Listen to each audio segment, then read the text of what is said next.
We've missed a step. We haven't talked about BlockFi. We should, Yes. because they were one of my sponsors. Also blew up. Yeah. They blew up in the Luna collapse. No, they blew up in the FTX collapse. Well, they first blew up in the Luna collapse, and then FTX came in to quote unquote save them. Yeah, but at that time they had multiple offers on the table. That's one of the sad things about their one, is that they had multiple offers on the table, and they took the FTX one, which But they were already not solvent at that point. They needed to be rescued. Yeah, I mean, which is why they took like a ridiculous deal from FTX too, right? Yeah, I mean, look, they had, but what I'm saying is they had multiple deals on the table. It turns out in hindsight they just took the worst one, because I think if they'd have taken, say, the Morgan Creek deal, they'd probably still be operational now. There's got to be a level of responsibility taken here. I think it's a cop out to blame it on FTX. They made reckless bets in the first place with customer money. BlockFi was often marketed in a way that was I think predatory in terms of convincing people to deposit their Bitcoin and their other coins into BlockFi, when that money was then just immediately getting lent out to essentially degen traders doing the most reckless trading strategies possible. And BlockFi often claimed that they were only using, responsible counterparties that were taking realistic risks. And I think a lot of it is a product of what we were talking about earlier, which is this idea of growth at all costs, cheap money. We can always raise again. We can always borrow money. We don't need to have a profitable business. They were losing money. They never made money. And we don't need to have a profitable business, and we can just keep raising and we'll figure out the profit later, and just keep hoovering up more and more people's Bitcoin. And that caught a lot of people got absolutely wrecked on that. So just to show, this, I hear often like, oh, this couldn't have been avoided. Like, it was out of BlockFi's control. Like, no one would have known this massive Luna collapse would happen. No one would know that Celsius would go down and 3 hours would go down. All these counterparties would go down. But meanwhile, while BlockFi was raising record valuation after record valuation, more and more money, you had Unchained Capital sitting there refusing to do customer yield products, only doing Bitcoin collateral-backed loans, which was one subset of BlockFi's business, not their more popular part of their business. Not rehypothecating those loans. All those loans were over-collateralized, in multi-sig, completely clear on chain that it wasn't being lent out, highly liquid collateral that can be sold if Bitcoin started to fall, and did everything in the most responsible Bitcoin-focused way possible. And keep in mind that if being a Bitcoin-only company isn't just ideological, like, they built their whole business on native Bitcoin multisig properties. If you're trying to do Tether-backed loans and USDC-backed loans and yield products and all this stuff, it's hard for you to also manage a native Bitcoin multisig product. But they stuck to basic fundamentals, long-term good risk management, and their valuations were tiny in comparison to BlockFi. And all the investors were telling them, obviously 1031 was not, but a lot of their investors were telling them, add shitcoins, add the yield product. Everyone has the yield product. Customers love it. Throw a credit card on top of it. Give them back rewards, give them all this stuff. And they said, no, no, no, no. Meanwhile, BlockFi lost their users' money. They are now bankrupt. And Unchained is there, and they never had any of those issues, right? Unchained operated on over 100% reserves, all provable on-chain and independent multisigs held by each user, and they did not have that issue. But the market didn't properly value that at the time, and they were giving BlockFi 10x multiples, if not higher, than they were giving Unchained. I think it also goes back to that kind of conversation we're having regarding CoinCon and the speed at which you grow. That's what I'm saying. Yeah. I think whatever you think of BlockFi, those first couple of years, it was small growth. It was 16 people in an office. It was then 30 people. And they were growing growing fast. They got a lot of new customers. I don't have an issue with credit card products. I think they're useful. I mean, I need one. I use one. I don't know if you do. I think when they got to their last round, the valuation was so high. It's like, how do you justify that? Because I think the next step after that's probably IPO, right? Like, how do you get to that next stage? The market isn't big enough, so you got to make those loans, and that's when they were making the loans that weren't, as they said, it wasn't perhaps institutions or responsible institutions, and it wasn't over collateralized loans. It wasn't the things that people perhaps believed it was. Here's the thing: is and bear in mind, like, they're a sponsor of mine. I worked with them for 4 years. I had no idea this was going on. Like, there was no evidence of this. yeah, but there was a lot of us that saw the writing on the wall very early on the BlockFi's risk management scheme and how they built their business, and rightfully sounded alarms way, way, way before this stuff happened.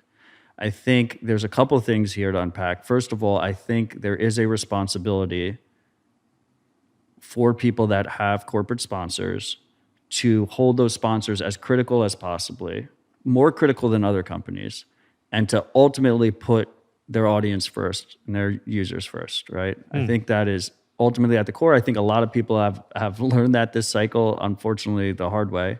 But I think there is a responsibility there, and I take that responsibility very seriously.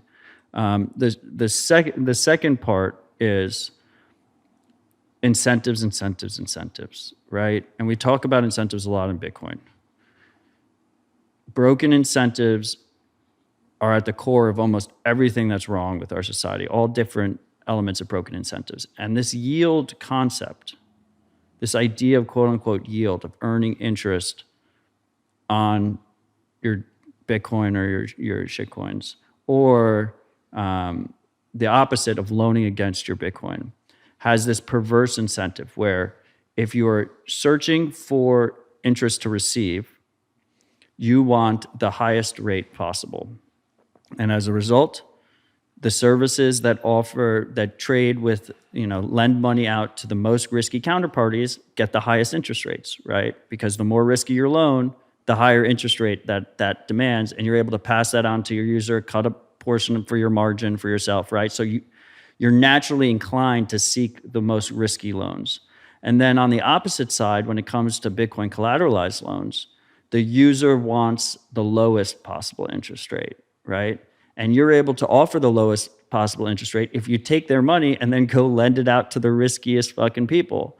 So as a result, you saw on Unchained, people would go and they'd be like, why would I borrow money from Unchained when their interest rate is significantly higher than a BlockFi or a Celsius or an XO? And it was because they're not lending out your Bitcoin. Your Bitcoin's just sitting there in a multi-sig and not being rehypothecated and lent it out. So obviously you're going to have to pay a higher interest rate than the companies that are doing the opposite. So we saw two broken incentives there that, when taken to their extreme, results in catastrophic failure and all this money, all these users losing money. I do take my position responsibly. I appreciate you bringing up BlockFi. Well, no, listen, look, I'm not going to hide it from it. As somebody who had them previously as a sponsor, it's not an easy thing to go through, knowing that you've advertised the product, you've sold a sponsorship, people have used it because they've listened to your advert, and currently they have no access to their Bitcoin or part of their Bitcoin. I have to read the emails that come in where people explain their current situation. BlockFi was one of the first sponsors of Rabbit Hole Recap. I did not know that. And in 2019, when they added the yield product, we cut them as a sponsor. We could have made a lot more money if we kept them, but we cut them as a sponsor. Yeah, look, I wouldn't have a sponsor on the show if I didn't believe the product would be successful, the business could be successful. I wouldn't do that. We do turn down sponsors, despite what people believe. We turn down a lot of sponsors. I had a quite close and direct relationship with the people who run the company. I could phone them up and say, listen, I've heard this, or come on the show, explain it. People are concerned. I also spoke to the people investing money into them. People who invested tens of millions. Like, tell me about this. Like, there's lots of information from a lot of different directions. You get information coming from hardened Bitcoiners like, no, you shouldn't be doing this. get other information from people put in tens of millions, and they say, no, it's fine. It's this. Like, it's hard. It's a hard thing to take, but like, we've reflected on this a lot. We think about this a lot. Yep.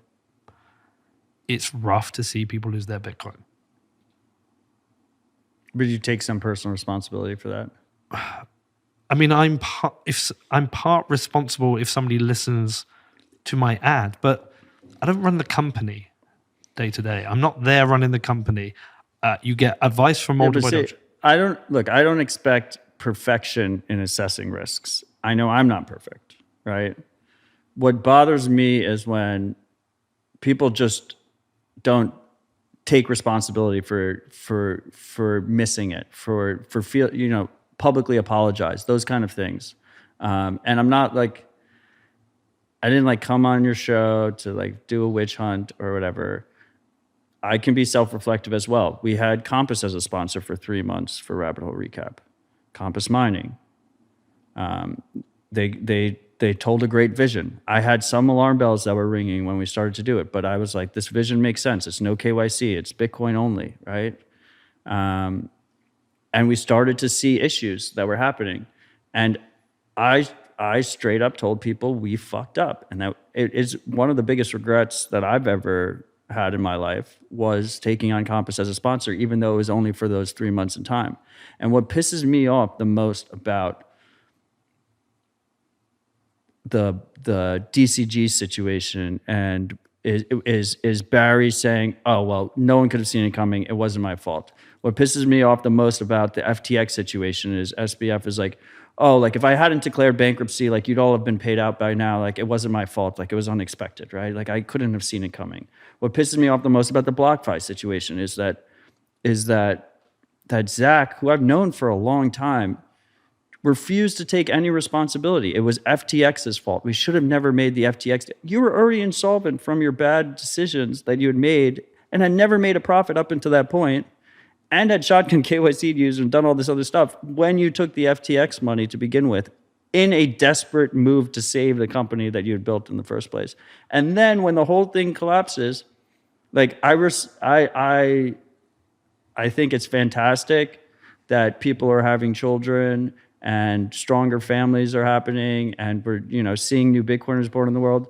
But to have his paternity autoresponder on while his company is fucking bankrupt and withdrawals are frozen and people are being told that if they don't pay their credit card bills of $300, they're gonna send them to a debt collector, and meanwhile they can't even get the rewards on their credit card to withdraw because they're not there, they don't even fucking exist, is just fucking insane. And like this movement is supposed to be one of personal responsibility, and this idea that people just are like, oh, I couldn't have seen it coming, it wasn't my fault, is the most infuriating thing, because you just witness it happen. If you're in the space for any period of time, you just witness it happen over and over and over again.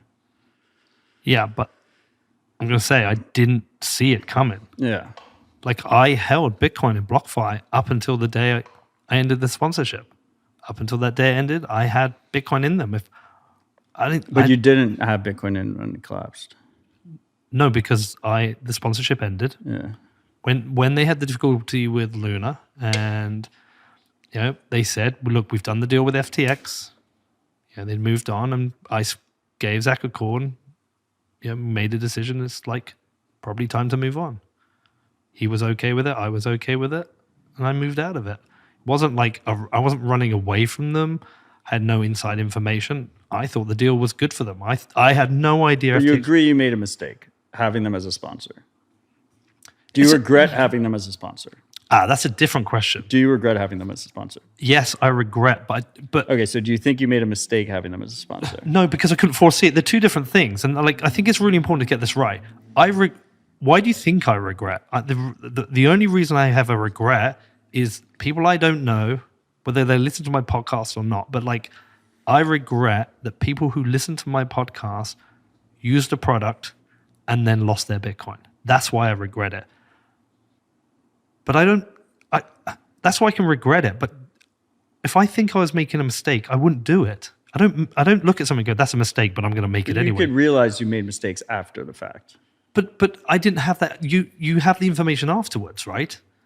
So it's like a weird thing. It's hindsight. Okay, I made the mistake because I made the mistake because I didn't know, I couldn't see something in the future. But I think you make a mistake if you have the information and you do it. Like I think if I knew that they were fucked, if Zach gives me a call and says, "Look, Pete, we're fucked," and I'm like, "Okay, well, look, carrying a sponsorship, we'll try and get you some new customers." I've made a mistake there because I've known. I mean, you've committed fraud in that situation. Well, no, like if he's like, "Look, the business is," no, I don't think that's fraud. I'd like he's saying, "Look, the business is in trouble. We're trying to turn it around. We're insolvent. Go do Well, that. that's different if he's insolvent. But what I'm saying is if you know the information, if you've got the information, or like you've got the doubts, I had zero doubts about the company, like zero doubts.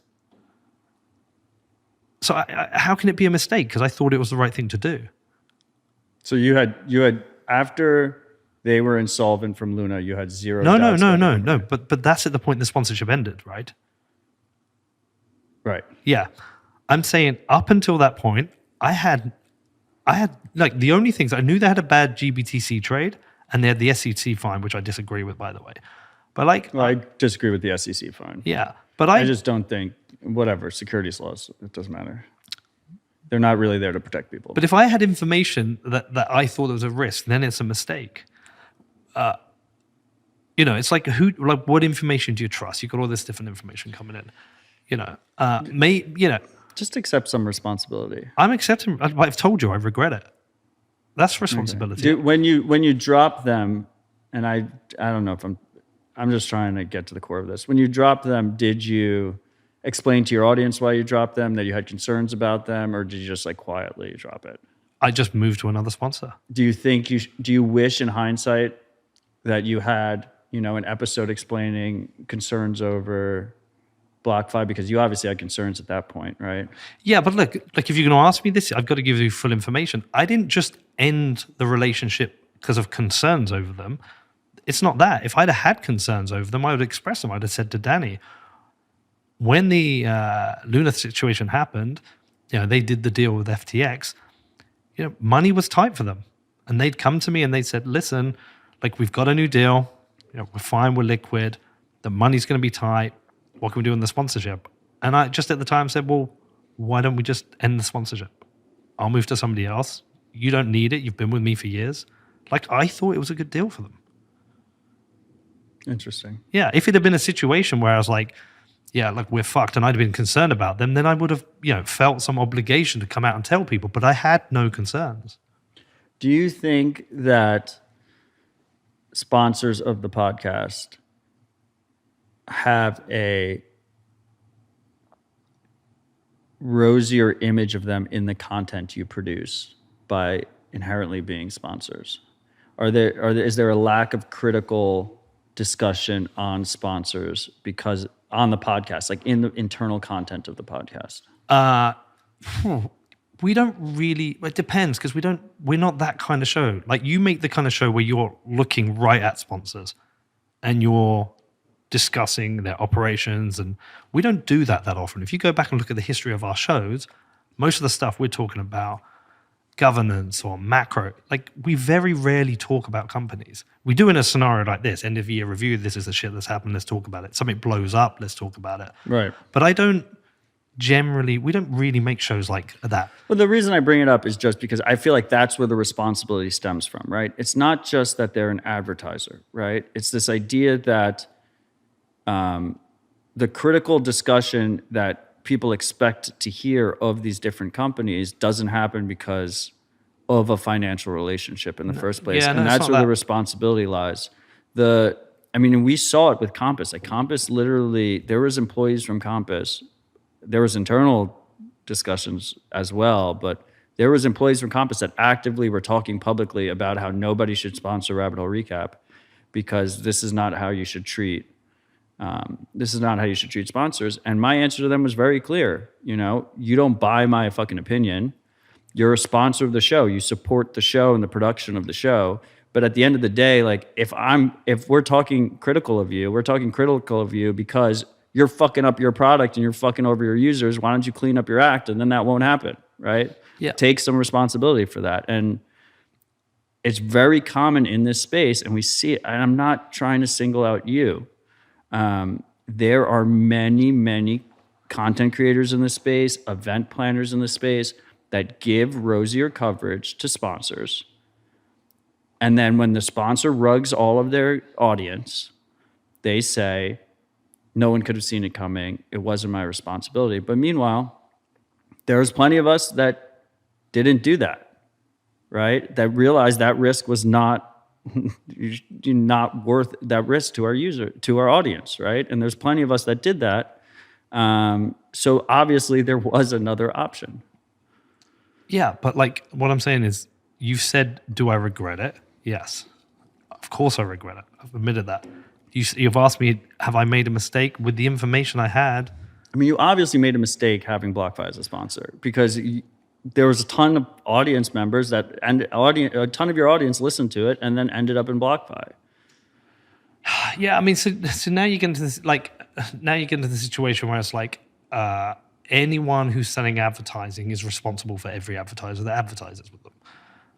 And that's just like a tricky position to be in, because we don't have access to all the information. I think in a specific industry that is as small as Bitcoin, it gets more, like, I think it's at the core of the advertising. And we've had debates on your show about advertising model versus value for value.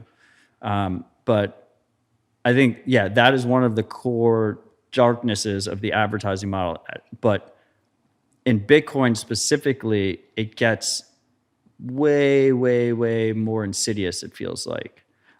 Because, like, if Delta was your sponsor and, there was a bunch of Delta plane crashes or something, I wouldn't, consider you as responsible for that. I don't think it's a good analogy. No, but I would. I'll give you a better one. Tesla, say there's concerns about Tesla's autopilot, and Tesla are a sponsor of mine, and then two Teslas, like the autopilot fails and the cars crash. Am I responsible? Okay. And my point there is this is a show about Bitcoin where people are educating themselves on Bitcoin. So when you interact with Bitcoin companies and adjacent, right? When you interact with those companies, there is a stronger level of responsibility that happens in the due diligence process, in what discussions happen on your show, in the kind of, sphere of Bitcoin knowledge, right? Like that is, obviously what Bitcoin did is expanding more, not just Bitcoin. There's tangential topics that are being discussed as well, but at the core, it's a Bitcoin show learning about Bitcoin, and you have Bitcoin sponsors. And as a result, there needs to be, I think, a higher level of due diligence and a higher level of responsibility with those kind of companies. But we do. How do you know what level of due diligence we have? Well, but the only way the due diligence would have found that out is to give me access to information they would never have given me, because they were doing things that were sketchy. So, how do I get that level of due diligence? And so, look, I get it. I get what you're saying, and don't think it doesn't weigh heavily on me. It does. Like, every one of those emails that comes in, it fucking weighs heavily on me. Really does. Like, it's shit to read, right? And I do struggle with it. I wrestle with it. I mean, Dan, you talk to Danny, talk afterwards. Like, we've talked about this a lot. It's a hard thing to deal with, especially when someone like you or John Carvalho said to me a long time and said, like, BlockFi is sketchy. Like, you need to be careful here, or you shouldn't be having them. We go away and we think about that. And then I take advice from other places. Like, no, the company's in a great position. The company's got this many customers. They're growing. I don't know. But I don't ever make a decision where I think, do you know what? Fuck the listener. I'll take a gamble here. It's okay. We're getting paid. I never do that. I never would. Okay. I think we're talking in circles a little bit, but... Yeah, a little bit. But I said my piece. We take this forward. We consider the future of what we're doing, and we're like, okay, maybe we need to have less reliance on sponsors. Like, maybe the model needs to be different. Maybe it does need to be value for value or subscriptions. Maybe we need to get away from having that reliance on sponsorship. Like, that is weighing on us. It might be like, do you know what, Danny? The next 2 years are going to be tight because we need to change the model of what we're doing because there is too much risk here. That weighs on us. Yeah, because you have that option available to you. It's obviously not a financially prudent option. It's a more difficult path to take. Yeah. And it's like, but we have to consider that, like the sponsorship option. Because you have a responsibility. Yeah, we have a responsibility. And like our listeners have got burned on, I can think of 2-3 sponsors Yep.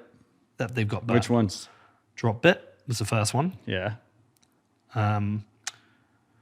Yeah. Who was to know in the background the guy running that company historically had made all his Bitcoin running a mixer?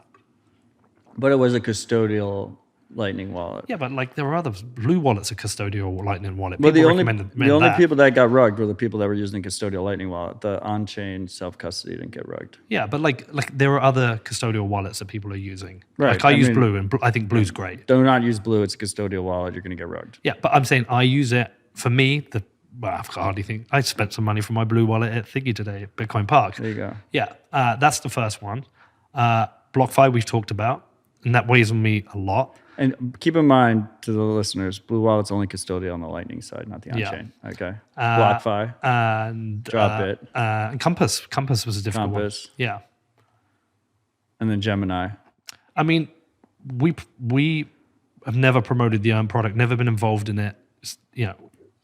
We promote the exchange. Right. But that was the insidious part about Gemini Earn was like people were getting like emails and stuff saying like, oh, like you're keeping money with Gemini, like why don't you get another 7% or I mean, look, that's that's whatever their marketing is. But like again, Compass was another tricky one because at first I thought it was great, but we also have contracts. Like you might not have these. It might be a situation that's not what you do, but like every one of our sponsors, we have contracts. Yeah, we have contracts. Okay, and the contracts have certain things about terms and things and reasons to end a contract and whatever. And on the Compass one, that one got about tricky about 6 months in, right? I don't know when you started your sponsorship. I mean, they haven't sponsored us for a while now. Yeah, it would have been something like that. It was like a year and a half ago when we had Wit on the show in the UK. Yeah. Again, like when they got into the difficult position they were in, we spoke to the people who run them or invest in them. Like, what's going on here? Like, is this turning around? Can you fix this? And again, that was inside information we didn't know about. But like, we could go around with these sponsors. Like, I think anyone listening is going to know there has, like, some of my sponsors have had some situations.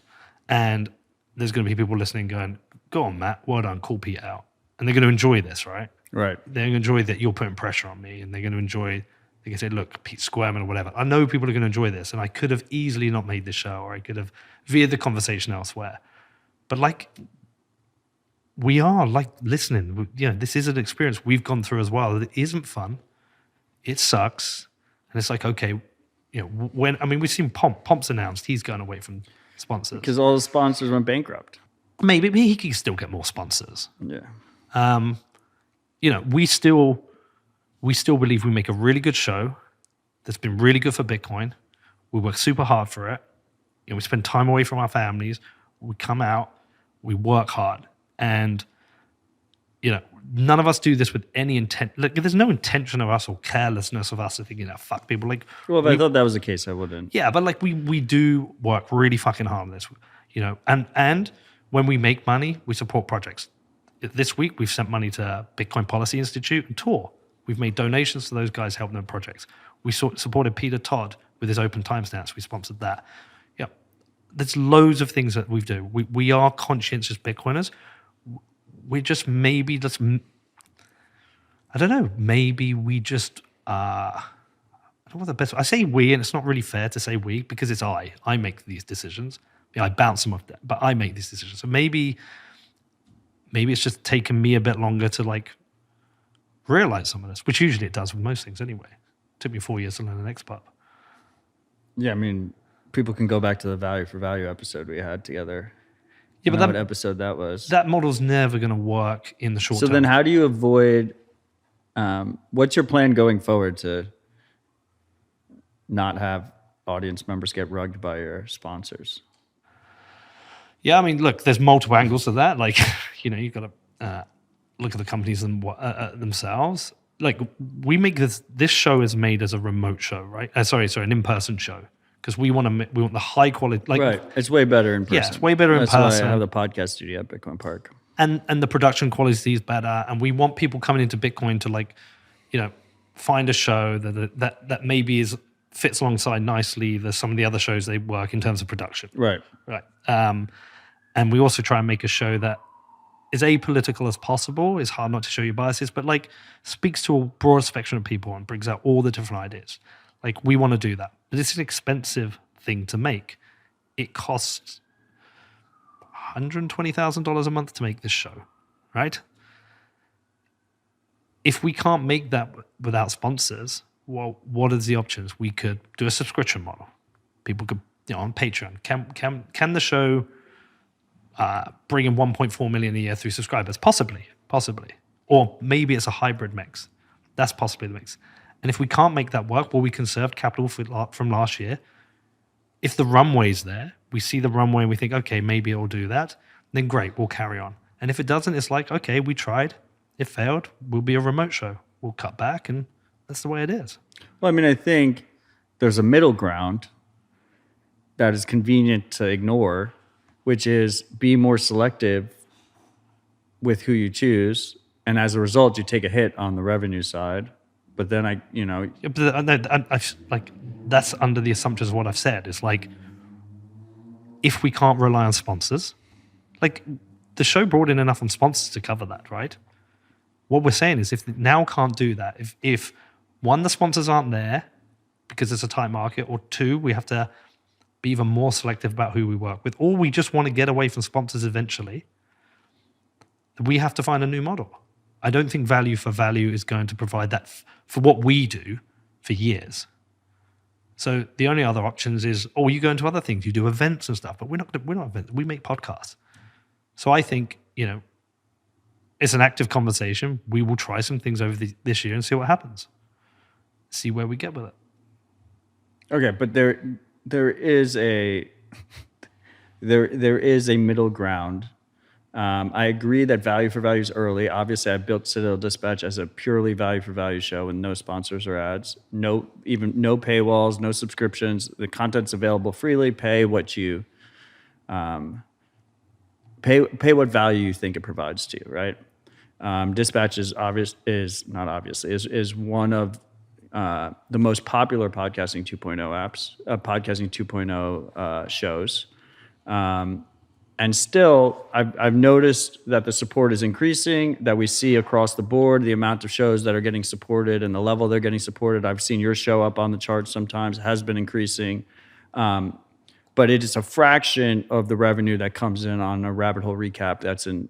It's a hybrid model. It's ad supported plus value for value where people can contribute. Like a incredible fraction of the Rabbit Hole Recap revenue. But at the same time, Rabbit Hole Recap's been going on for 4.5 years. And besides the 3 months of Compass, we have been able to avoid situations with outright, audience harm. And throughout that whole process, we were also critical of our sponsors, and we held them to a higher standard than other companies. And and we were very transparent when we dropped Compass in the lead up to dropping Compass. We were very transparent about why we were doing it, the risks to do it, and very outspoken about people trying to get out of that kind of situation as best as they possibly could. And that's the core of this whole discussion, which is, if you are going to run an ad model, and I see this also not just with Rabbit Hole Recap, we see this building out Bitcoin Park. Bitcoin Park has incredible burn. You saw it. It's very expensive to maintain that thing, right? And part of our strategy is, yes, member-supported initiative, but the memberships only get us so far. Especially in the beginning, we need solid company supporters, Bitcoin company supporters, and adjacent stuff like real estate brokerage or something, right? That wants, or like there's a mining insurance company for the mining summit. But the point is that we are leaving a lot of so-called money on the table by making sure that the supporters we do choose are supporters that we feel 100% certain in, right? Like you have to make and I don't think I'm like telling you, like, this is not you learning this for the first time. I think you're aware of this. But it's an active conversation we're having Right, now. which is where the responsibility comes in. Yeah. With who your partners are and why you have to hold them But to a higher standard. I'm not disagreeing with you. I'm telling you, like, we're there. Okay. We're there, Matt. Like, Okay.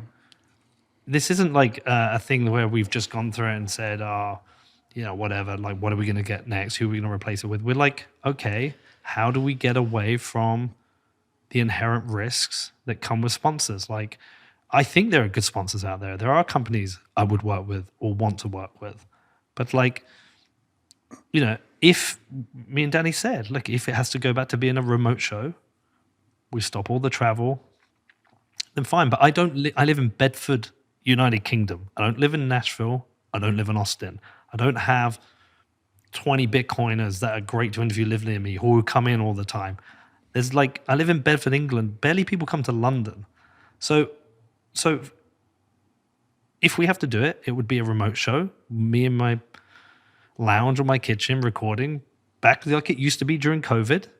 And then we rebuild it like that. I accept that. I would like it to stay as an in-person show.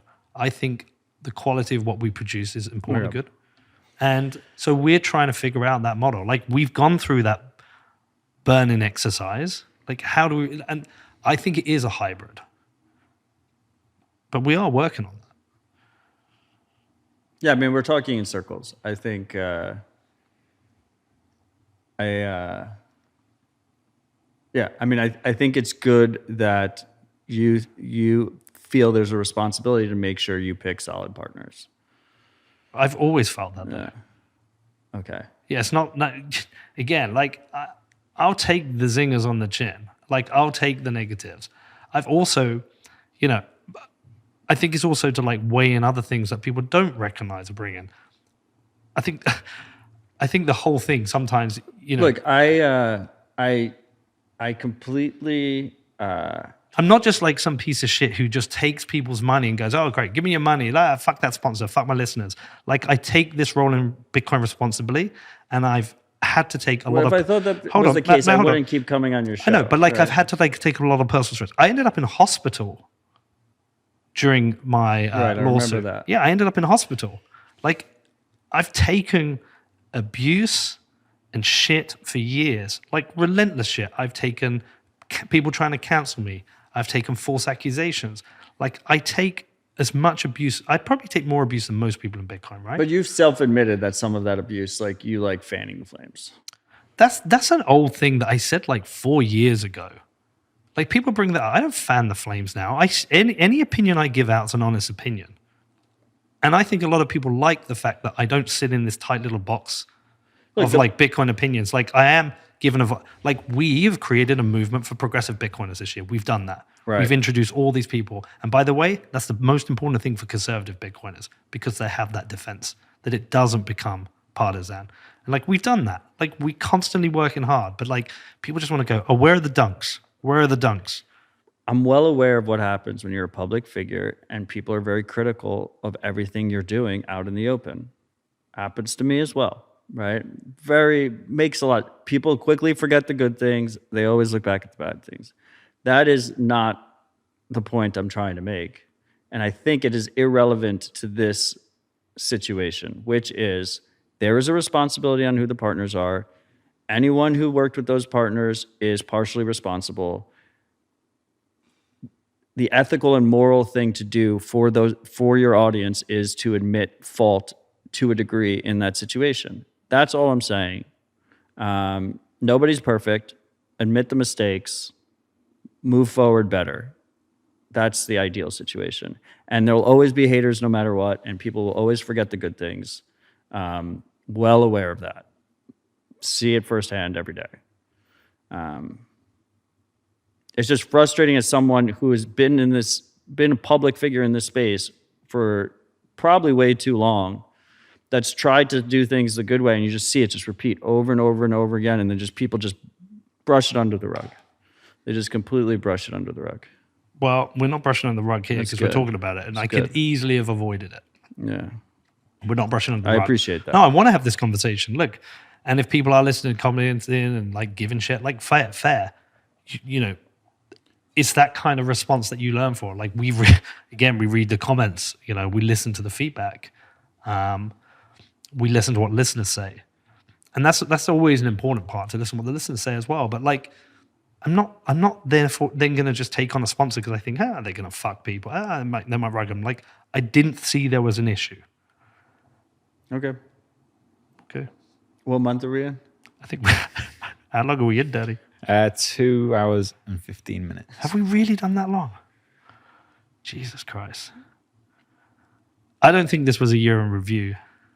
No, I mean, we got to like March or something. Well, we covered a lot of stuff. I don't think this was a year of review. I never thought it was going to be. I think this was going to be what we just discussed now. And that was what I know you wanted to do it. I mean, we've had this, it's an important conversation. Yeah. Got to own your mistakes. All of us do. Yeah. Well, listen, look, from this we will... Well, I mean, look, people can go back to our past episodes. I've talked about it on my shows a lot too. My optimistic take, just to brighten the mood here a little bit in this room, even though we have these massive lights. My optimistic take has always been almost like a doomer optimistic take, which is just, there's just going to be a lot of times where people are going to touch the stove, they're going to learn very expensive lessons, and then they improve from it. So this year has just been one massive carnage-fueled educational experience where a lot of people have learned lessons that will stay with them for the rest of their life, that they realize the importance of self-custody Bitcoin, of holding your own keys, of not trusting these custodial services, of being careful who sponsors are, of realizing that there's, the people that in a bull market look like the smartest people in the room are usually the biggest degens and taking the most risk, and that's why they look good in those situations. I mean, I remember not too long ago, people treated the 3 Hours Capital guys like they were gods, right? They treated Barry Silber like he was a god. They treated SBF like he was a god. They treated all the investors that were valuing BlockFi at $4 billion as gods, right? Now they treat you like a god. They're all fucking wrecked. That is not the point. I have made many mistakes. I have fucked up many times. I'm very conscious of that. And it's important to be conscious of that because hypocrisy rules everything around us. And we're all a little bit of hypocrites, and it's important to try and be the least amount of a hypocrite as possible. But the point is that there's all these things happened. A lot of people got hurt. A lot of people lost money. A lot of people will continue to lose money as this DCG stuff unwinds.